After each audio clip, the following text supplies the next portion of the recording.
संतगण, उत्तर प्रदेश की राज्यपाल आनंदीबेन पटेल, मुख्यमंत्री श्री माननीय योगी आदित्यनाथ जी, हमारे दोनों उप मुख्यमंत्री में मंत्रिमंडल के और सहयोगीगण, मथुरा की सांसद बहन हेमा मालिनी जी और मेरे प्यारे ब्रजवासियों, सबसे पहले तो मैं आपकी क्षमा चाहता हूं क्योंकि मुझे आने में विलंब हुआ, क्योंकि मैं राजस्थान में चुनाव के मैदान में था और उस मैदान से अब इस भक्ति वातावरण में आया हूं। मेरा सौभाग्य है कि मुझे आज ब्रज के दर्शन का अवसर मिला है, ब्रजवासियों के दर्शन का अवसर मिला है, क्योंकि यहां वही आता है जहां श्री कृष्ण और श्री जी बुलाते हैं। ये कोई साधारण धरती नहीं है, ये ब्रज तो हमारे श्यामा श्यामजू का अपना धाम है। ब्रज लालजी और लाडली जी के प्रेम का साक्षात अवतार है। ये ब्रज ही है जिसकी रज भी पूरे संसार में पूजनीय है। ब्रज की रज रज में राधा रानी रमी हुई है, यहां के कण कण में कृष्ण समाये हुए हैं। और इसलिए हमारे ग्रंथों में कहा गया है, सप्तद्वीपेषु यत् तीर्थ भ्रमणात् च यत् फलम प्राप्यते च अधिकम तस्मात् मथुरा भ्रमणीयते। अर्थात विश्व की सभी तीर्थ यात्राओं का जो लाभ होता है, उससे भी ज्यादा लाभ अकेले मथुरा और ब्रज की यात्रा से ही मिल जाता है। आज ब्रज रज महोत्सव और संत मीराबाई जी की 525वीं जन्म जयंती समारोह के जरिए मुझे एक बार फिर ब्रज में आप सबके बीच आने का अवसर मिला है। मैं दिव्य ब्रज के स्वामी भगवान कृष्ण और राधा रानी को पूर्ण समर्पण भाव से प्रणाम करता हूं। मैं मीराबाई जी के चरणों में भी नमन करते हुए ब्रज के सभी संतों को प्रणाम करता हूं। मैं सांसद बहन हेमा मालिनी जी का भी अभिनंदन करता हूं। वो सांसद तो है, लेकिन ब्रज में वो रम गई है।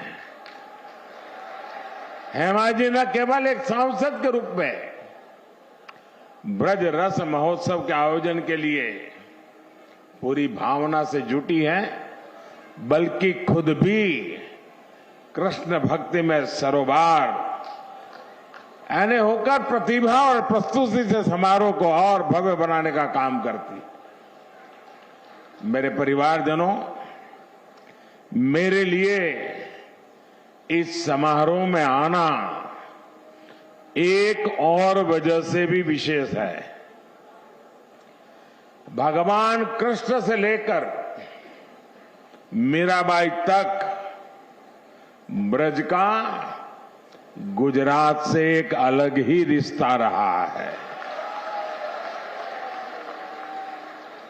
ये मथुरा के कान्हा गुजरात जाकर ही द्वारकाधीश बने थे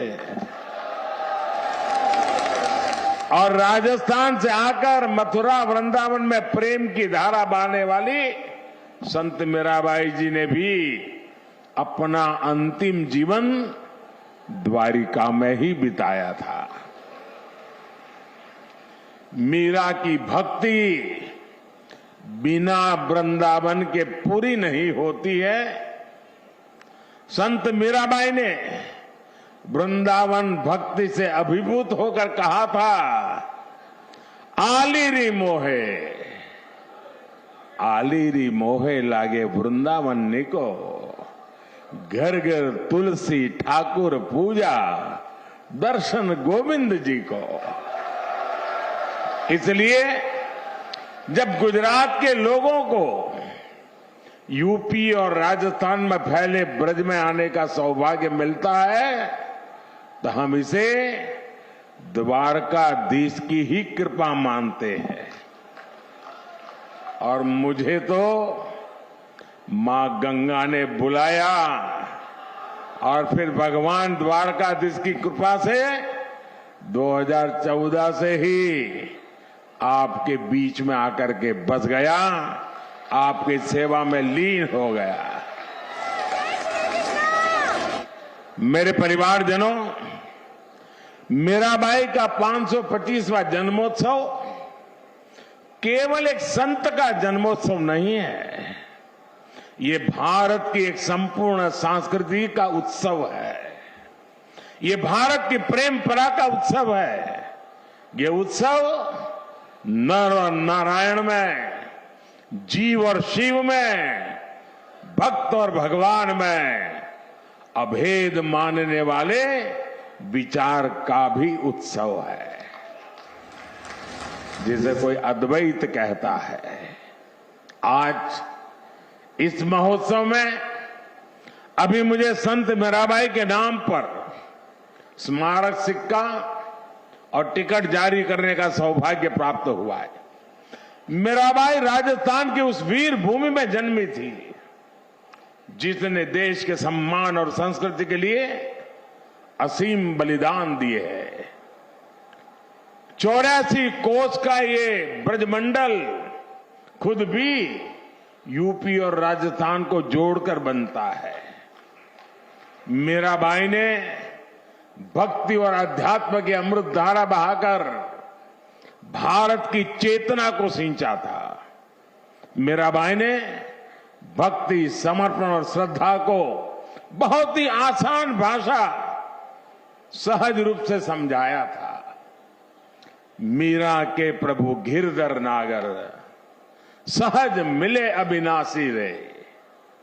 उनकी श्रद्धा में आयोजित ये कार्यक्रम हमें भारत की भक्ति के साथ साथ भारत के शौर्य और बलिदान की भी याद दिलाता है। मीराबाई के परिवार ने और राजस्थान ने उस समय अपना सब कुछ झोंक दिया था। हमारी आस्था के केंद्रों की रक्षा के लिए राजस्थान और देश के लोग दीवार बनकर खड़े रहे ताकि भारत की आत्मा को, भारत की चेतना को सुरक्षित रखा जा सके। इसलिए आज का ये समारोह हमें मीराबाई की प्रेम परंपरा के साथ साथ उस पराक्रम की परंपरा की भी याद दिलाता है। और यही तो भारत की पहचान है। हम एक ही कृष्ण में बांसुरी बजाते कान्हा को भी देखते हैं और सुदर्शन चक्रधारी वासुदेव के भी दर्शन करते हैं। मेरे परिवारजनों, हमारा भारत हमेशा से नारी शक्ति का पूजन करने वाला देश रहा है। ये बात ब्रजवासियों से बेहतर और कौन समझ सकता है। यहां कन्हैया के नगर में भी लाडली सरकार की ही पहले चलती है। यहां संबोधन, संवाद, सम्मान सब कुछ राधे राधे कहकर ही होता है। कृष्ण के पहले भी जब राधा लगता है तब उनका नाम पूरा होता है। इसलिए हमारे देश में महिलाओं ने हमेशा जिम्मेदारियां भी उठाई हैं और समाज का लगातार मार्गदर्शन भी किया है। मीराबाई जी इसका भी एक प्रखर उदाहरण रही है। मीराबाई जी ने कहा था, जेतई दिसई धरनी गगन बीच, तेता सब उठ जासी, इस देही का गर्व ना करना, माटी में मिल जासी। यानी तुझे इस धरती और आसमान के बीच जो कुछ दिखाई दे रहा है, इसका अंत एक दिन निश्चित है। इस बात में कितना बड़ा गंभीर दर्शन छिपा है, ये हम सभी समझ सकते हैं। साथियों, संत मीराबाई जी ने उस कालखंड में समाज को वो राह भी दिखाई जिसकी उस समय सबसे ज्यादा जरूरत थी। भारत के ऐसे मुश्किल समय में मीराबाई जैसी संत ने दिखाया कि नारी का आत्मबल पूरे संसार को दिशा देने का सामर्थ्य रखता है। उन्होंने संत रविदास को अपना गुरु माना और खुलकर कहा भी, गुरु मिलिया संत गुरु राव रविदास जी, दीनी ज्ञान की गुटकी। इसलिए मीराबाई मध्यकाल की केवल एक महान महिला ही नहीं थी, बल्कि वो महान समाज सुधारकों और पथ प्रदर्शकों में से भी एक रही। साथियों, मीराबाई और उनके पद वो प्रकाश है जो हर युग में, हर काल में उतने ही प्रासंगिक है। अगर हम आज वर्तमान काल की चुनौतियों को देखेंगे,